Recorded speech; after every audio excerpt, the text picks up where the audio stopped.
Welcome, gang, to another episode of the Welch Review. What are we talking about, Sam? So today, what are we talking about? We're talking about Friday the 13th, which is historically a bad day for most people. But, actually, 13 is a lucky number for Italians, so, it's fine with us. Friday the 13th is obviously a horror film. It's one of the most famous horror films of all time. And it's about, well, normally a guy in a hockey mask going around chopping up people, but the first movie is actually about his mom going around chopping up people. So, big spoiler. Sorry. That was a good twist ending, though. Yeah. I mean, nobody sees it coming when it's the mom murdering people. Right. Yeah, it's like the ultimate Karen. Like, you let my son die, so now I'm gonna go and murder all of these people who are just innocent civilians working at the camp. That's it. That's the entire plot. The ultimate Karen strikes back. So now that the review's done, who's in it? So in the movie, you have Betsy Palmer, who plays the ultimate Karen. Mm-hmm. You have Adrienne King, Janine Taylor, Robbie Morgan, Kevin Bacon. Oh snap! That was Kevin Bacon. I forgot Kevin Bacon. Kevin Bacon, Harry Crosby, Laurie Bartram, Mark Nelson, and Peter Brower. And it was directed by Sean S. Cunningham, who also made the film The New Kids, which is a pretty underrated but also good horror film. But yeah, so Ultimate Karen Strikes Back. Yeah, I mean, actually, quite literally. So the movie opens up with some kids. Well, one lady. She's not really a kid. She's probably like 18. Maybe like 16 at the peak of their sexual interests. Yeah, that's a weird thing to say with the word 16. Anyway. Well, it's like when high school, they're getting interested in it's a movie about things. Horny teenagers. Okay, there you go. Initially, who work at a camp, and they're all just like Camp Crystal Lake. Camp Crystal Lake, which they're fixing up because it's been abandoned since the 50s. It is currently the 70s. When this movie is taking place, because like it has a history of people dying. Like, I don't know. It's also in New Jersey, so you know it's a shithole. Yeah, it's in Joyzy. Yeah. So the Garden State, right? That's Jersey. So anyways, yeah, it's in Jersey. Lady on her way over to this camp. Then it goes to some of the other kids who are at the camp. They're doing shit. Then this lady dies. She gets murdered by Karen. Yeah. And then, basically, the rest of them are just trying to bang each other. Yeah, pretty much. All the time. Yeah. All the time. Straight up until Karen shows up and starts murdering them at the camp. It's a hump fest. Yeah. They're all just trying to get freaky. Kevin Bacon, he's getting freaky. It's Kevin Bacon. Yeah, I mean... It's Kevin Bacon. His last name's Bacon. He's just like, yo, you want some of this bacon? And all the ladies are like, yeah, give me the bacon. Give me the bacon. So... Give me the bacon. So, yeah.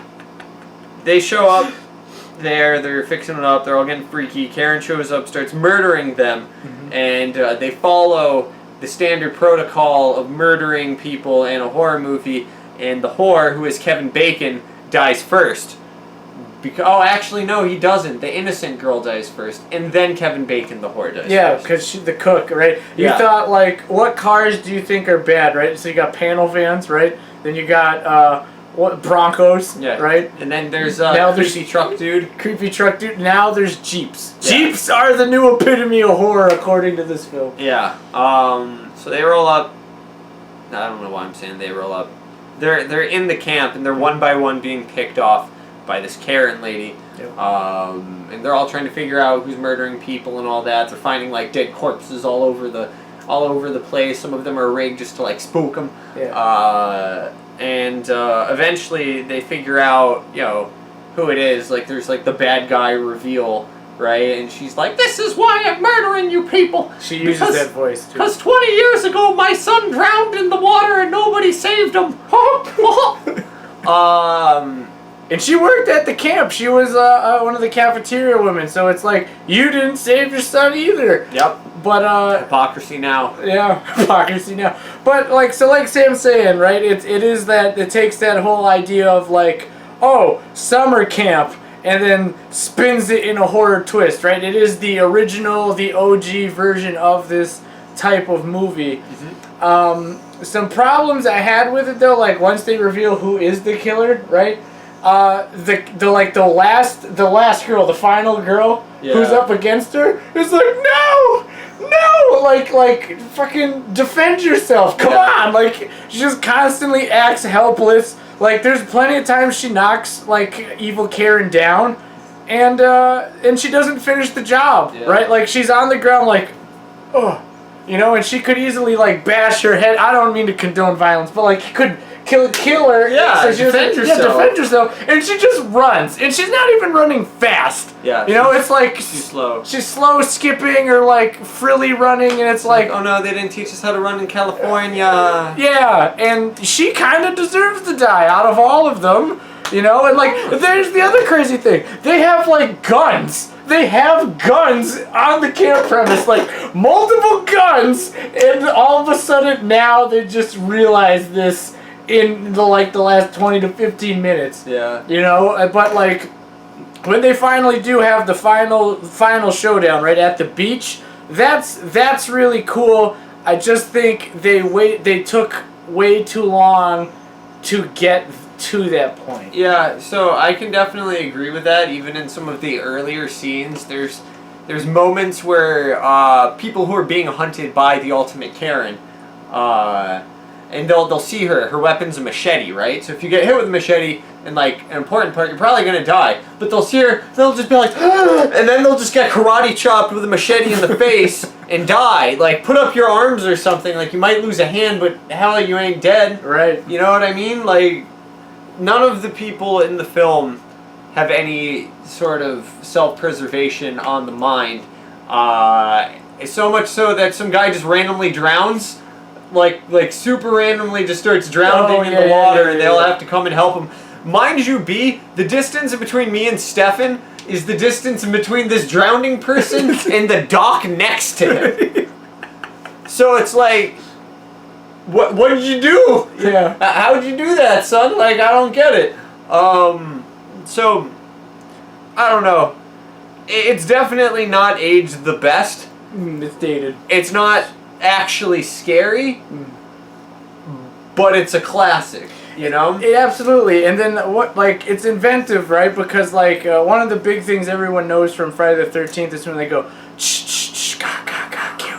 right, like that whole thing, like that's a new spin on that. Did you say ka ka ka? Did you say ka ka ka? Yeah, I did. Like it's a parrot, yeah, like like it's an eagle. Right, like they do the there it is. So like they do that, like they have someone in like whispers just like mutter to you. Yeah. So like you know the person who's doing this step is crazy as shit if they feel like somebody's like ha ha ha, you know, like saying that to them. I mean, yeah. Whisper me sweet nothings.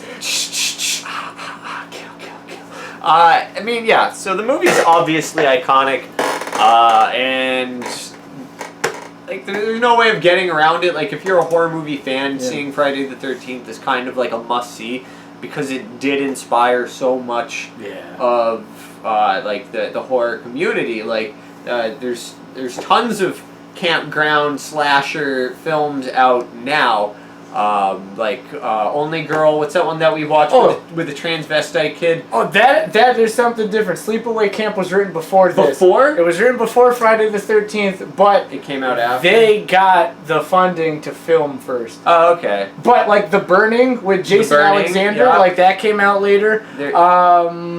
God, that's like just the first thing that comes into my head. But there's plenty. Yeah, like there's plenty of slasher movies. Like they remade Friday the 13th.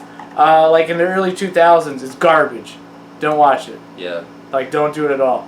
Maybe after even like the third one of these, I don't know, people teeter-totter on what's good and what's not. But like Sam said, this is definitely a staple in the horror culture. It helped define the slasher films or reinvigorate them, like right after, along with Halloween, you know, and then it's right up there as one of the classics that people often refer to. Yeah.